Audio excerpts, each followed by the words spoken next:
नमस्कार, मी डॉक्टर मनोज कुलकर्णी.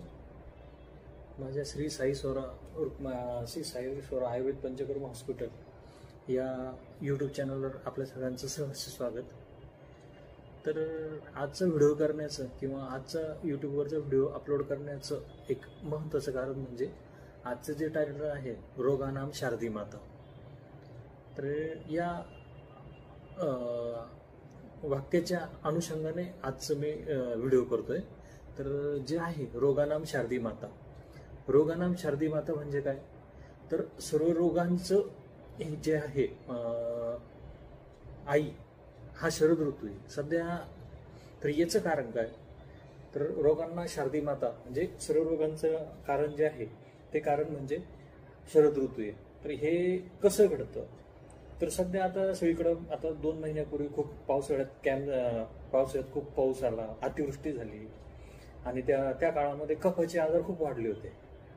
आणि ते कफाचे आजार वाढल्यामुळं सगळीकडे जो गारवा होता तो गारवा आता जसं जसं सूर्यप्रकाश यायला लागला, आजूबाजूला सूर्यप्रकाश यायला लागल्यानंतर तो गारवा हा कमी होत गेला.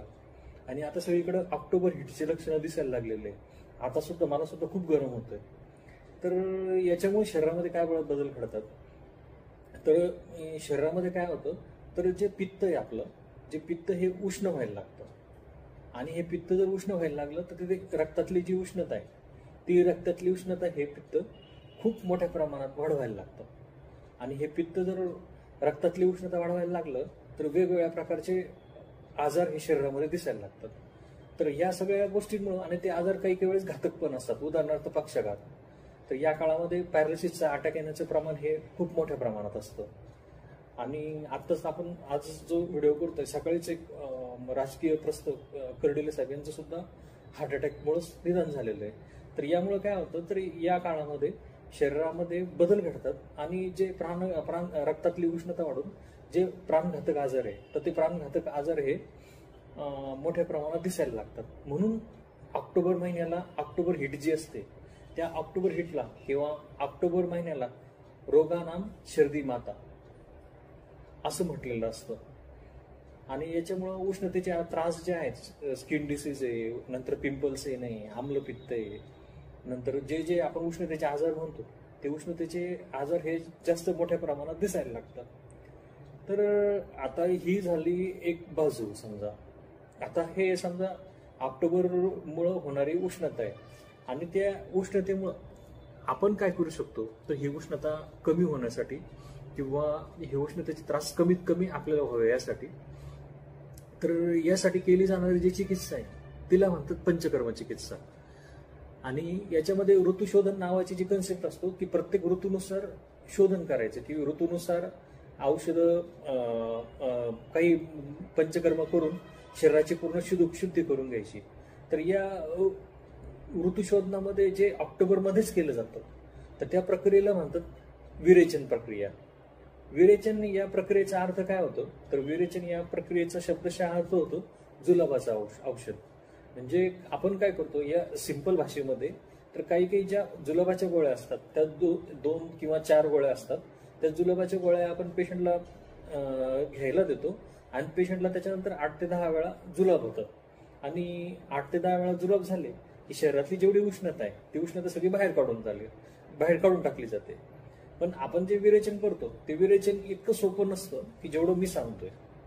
तर त्याच्यासाठी जे आयुर्वेदीय ग्रंथात किंवा ट्रॅडिशनमध्ये जे सांगितलेले, तर त्या ट्रॅडिशनमध्ये सर्वप्रथम 3 प्रकारे विरेचन डिवाइड केलेलं असतं. जसं आपण ऑपरेशन करण्याआधी पोस्ट ऑपरेटिव्ह असतं, नंतर ऑपरेशन असतं आणि नंतर टाके घातल्यानंतर प्री ऑपरेटिव्ह असतं. तर या जशा 3 ऑपरेशनच्या पद्धती असतात तशाच पंचकर्माच्या ज्या शोधनाच्या पद्धती, तर त्या शोधनाच्या पद्धतीमध्ये पण पूर्वकर्म, प्रधान कर्म आणि पश्चात कर्म, तर या 3 पद्धती असतात की विरेचन करण्याच्या. तर विरेचन करण्याच्या पद्धती ह्या ज्या असतात ह्या सिंपल असतात, त्या काही एवढ्या त्रासदायक वगैरे नसतात. आणि सध्या कसं होतं, हॉटेलिंग सगळ्यांचं ऍक्सेप्ट करावं लागेल सगळ्यांना की सगळ्यांचं हॉटेलिंग खूप मोठ्या प्रमाणात, आता सगळ्यांचं हॉटेलिंग वगैरे खूप वाढलेलं आहे.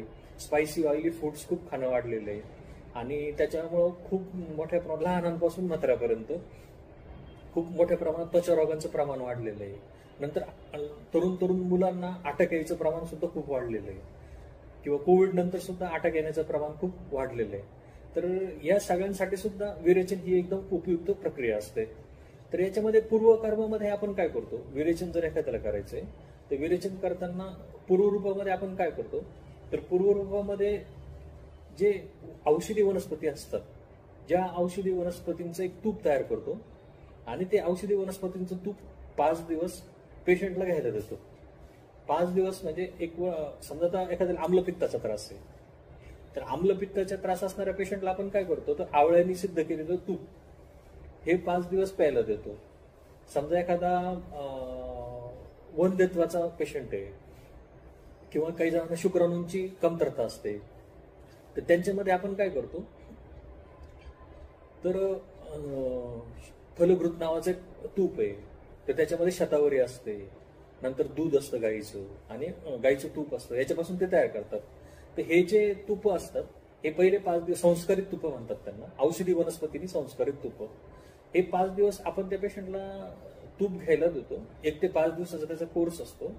1 ते 5 दिवस सकाळी उपाशी पोटी औषधी सिद्ध तूप घ्यायचं आणि ते तूप घेतल्यानंतर 5व्या दिवशी पूर्ण बॉडीला मसाज स्टीम देतो. मसाज स्टीम कशासाठी देतो, तर जे आपण आधी पहिले 5 दिवस तूप घेतलेलं असतं, 30, 60, 90, 120, 150 असं 5 दिवस आपण तूप प्यायला देतो. आणि 5 दिवस तूप प्यायल्यानंतर 5व्या दिवशी आपण मसाज स्टीमला बोलवतो. आणि मसाज स्टीम दिल्यानंतर आपण काय करतो, पूर्ण बॉडीला होल बॉडी मसाज स्टीम देतो. मसाज स्टीम का देतो, तर मसाज स्टीम देण्याचा उद्देश असा असतो की शरीरात तयार झालेले जे टॉक्झिन्स आहेत, ते शरीरात तयार झालेले टॉक्झिन्स हे सुट्टे व्हावे, जे आपण पहिले 5 दिवस तूप पिलेलं आहे. आणि पहिले 5 दिवस तूप पिल्यानंतर शरीरात जे तयार झालेले टॉक्झिन्स आहे ते टॉक्झिन पूर्णपणे मसाज स्टीम जे देतो त्या मसाज स्टीमने ते टॉक्झिन पूर्णपणे सुटावे. नंतर आपण स्टीम देतो आणि ते सुटलेले टॉक्झिन्स आपण पोटात आणतो. पहिले 5 दिवस मसाज स्टीम, शेवटचे 2-3 दिवस पहिले 5 दिवस तूप प्यायला देतो आणि नंतर शेवटचे 3 दिवस मसाज स्टीम देतो.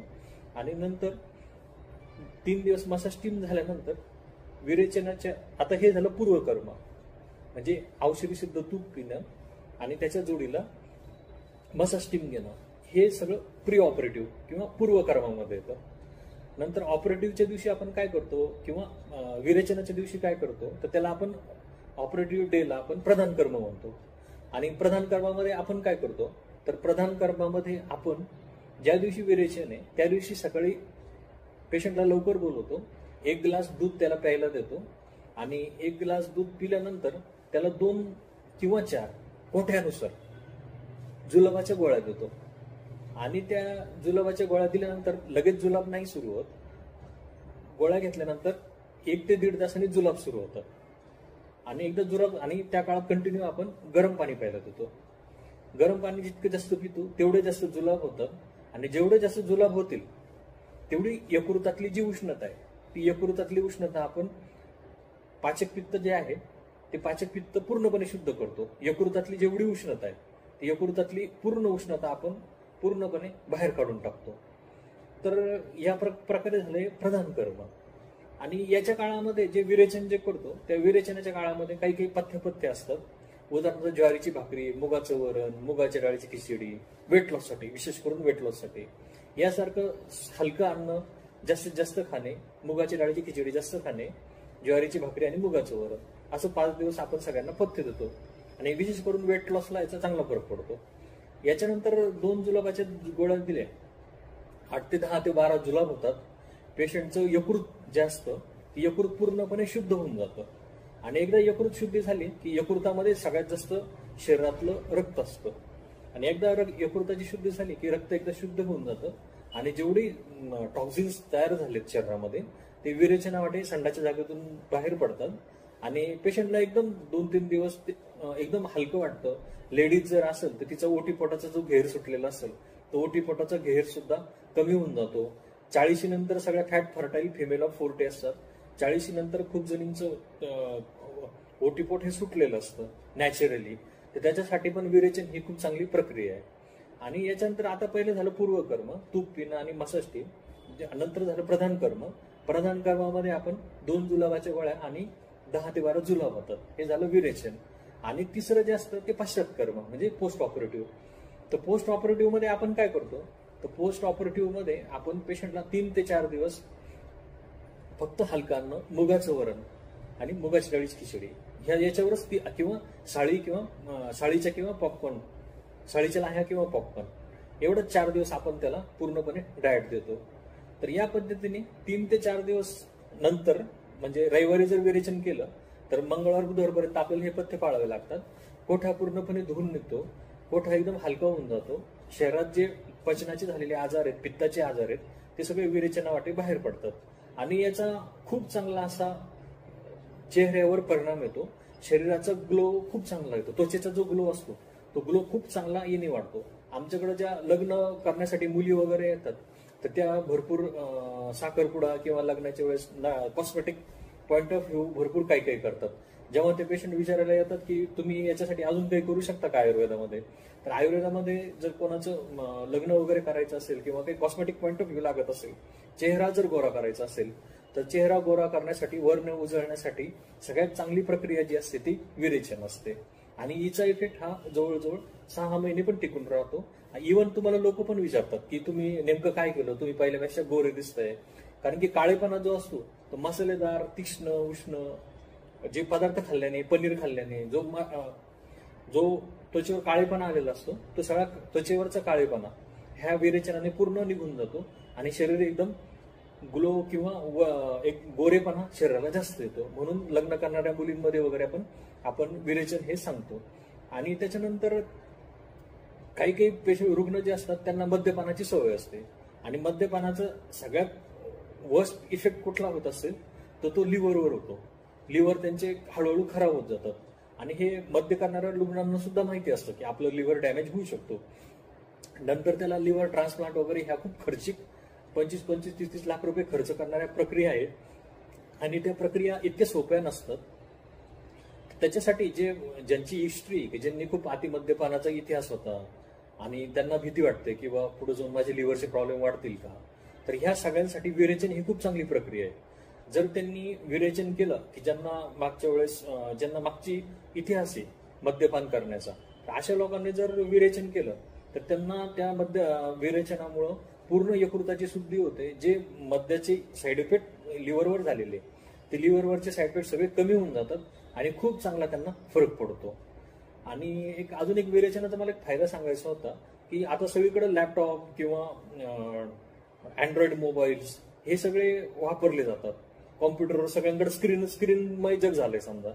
तर या स्क्रीनमय झालेल्या जगासाठी जे डोळ्यांचे आजार वगैरे होतात, की डोळे चोळणं किंवा एक्झॉस्ट होणं किंवा डोकं दुखणं, आणि सगळे लहान मुलांपासून सगळ्यांना ऑनलाईनमुळं सगळ्यांचे क्लासेस वगैरे सगळे ऑनलाईन असतात. चष्मा लागण्याचं प्रमाण पण खूप वाढलंय लहान मुलांमध्ये. तर या सगळ्यांवर विरेचन ही खूप चांगली प्रक्रिया आहे. माझ्याकडे IT क्षेत्रातला कॉम्प्युटर इंजिनियर येत होता, तर त्याचं ते कॉम्प्युटरवर काम करून लॅपटॉपवर त्याचं डोकं खूप दुखायचं आणि त्याला पूर्णपणे मायग्रेनचे सिम्पटम्स होते. मग आता ह्या मायग्रेनच्या सिम्पटम्समध्ये डॉक्टरमध्ये आणि काम तर करावंच लागणार आहे, काम तर काही चुकणार नाही. लॅपटॉपचे संबंध तर कॉम्प्युटर क्षेत्रात सगळ्यांचाच येतोय. इव्हन IT सेक्टर सोडून सुद्धा खूप जणच मोबाईल स्क्रीनशी जोडले गेलेले आहे. मग याच्यासाठी तो माझ्याकडे ट्रीटमेंटसाठी पुण्यावरून येत होता. तर मी त्याच्यासाठी काय केलं होतं, तर मी त्याच्यासाठी विरेचन हीच प्रक्रिया केली जी मी आता एक्सप्लेन केली होती. आणि त्याचं 5 वर्ष झाले अजून त्याचं डोकं दुखलेलं नाही, कारण शरीराची पूर्णपणे शुद्धी झाली, शरीरातली उष्णता पूर्णपणे निघून गेली आणि त्याला कायमचा फरक पडला. तसंच दुसरं म्हणजे ज्यांचे आता डायबिटीसचं प्रमाण पण खूप वाढत चाललेलं आहे, की अर्ली स्ट्रेस इंड्यूस जो डायबिटीस असतो त्याच्यामध्ये लवकरात लवकर 27-28व्या वर्षी डायबिटीस सुरू व्हायला लागतो, शुगर लेवल दिसायला लागते, तर ग्लायसेटेड HbA1c असतं ते सगळं वाढलेलं असतं. तर या सगळ्या पद्धतीमध्ये विरेचन हे तुम्ही रेग्युलर करा. यकृतामध्येच इन्सुलिन जे असतात, यकृत आणि पॅन्क्रियाज याच्यामध्ये सगळं इन्सुलिनचं फंक्शनिंग चालू असतं. जर पॅन्क्रियाजपेक्षा जर यकृतावर काम केलं तर नॅचरली त्याचा इफेक्ट पॅन्क्रियाजवर येतो. म्हणून प्रमेही जर असेल कोणी, शुगर लेवल वगैरे जर थोडी हाय लेवलला वगैरे असेल, तर त्यांना सगळ्यांना पण विरेचन ही खूप चांगली प्रक्रिया आहे. तर या पद्धतीने सध्या ऑक्टोबर महिना चालू आहे, सगळीकडे ऑक्टोबर हिट आहे तर या ऑक्टोबर हिटमध्ये तुम्ही सगळ्यांनी विरेचन ही प्रक्रिया माहिती करून घ्या. आणि तुम्हाला काही अजून काही माहिती लागली असली तर माझा फोन नंबर दिलेला आहे, तर मला संपर्क साधा. आणि वैज्ञानाम रोगानाम शरदी माता हे जे सूत्र आहे की रोग वाढण्याचं प्रमाण हे शरद ऋतूमध्ये जास्त असतं, म्हणून त्याच्यावर केली जाणारी विरेचन ही प्रक्रिया आहे आणि ही निर्धोक प्रक्रिया आहे. पंचकर्माचे लोक विचारतात काही साईड इफेक्ट होतात का, हे होतं का, ते होतं काय. विरेचनाचे तसे कुठलेही आजपर्यंत डॉक्टरांकडून जर तुम्ही विरेचन वगैरे केलं असेल तर काहीच त्याचे साईड इफेक्ट वगैरे दिसत नाही. तर या पद्धतीने दिवाळीचा सीझन चालू आहे, फेस्टिवल सीझन आहे आणि नेमका तोच शरद ऋतू पण आहे. तर या सीझनमध्ये जर तुम्हाला वेळ वगैरे असेल तर शरीराची उष्णता कमी करण्यासाठी विरेचन या प्रक्रियेचा नक्कीच अवलंब करा. तुम्हाला सगळ्यांना दिवाळीच्या हार्दिक शुभेच्छा. ही दिवाळी तुम्हाला आरोग्यमय जावो ही अशी साईबाबांचरणी प्रार्थना. धन्यवाद.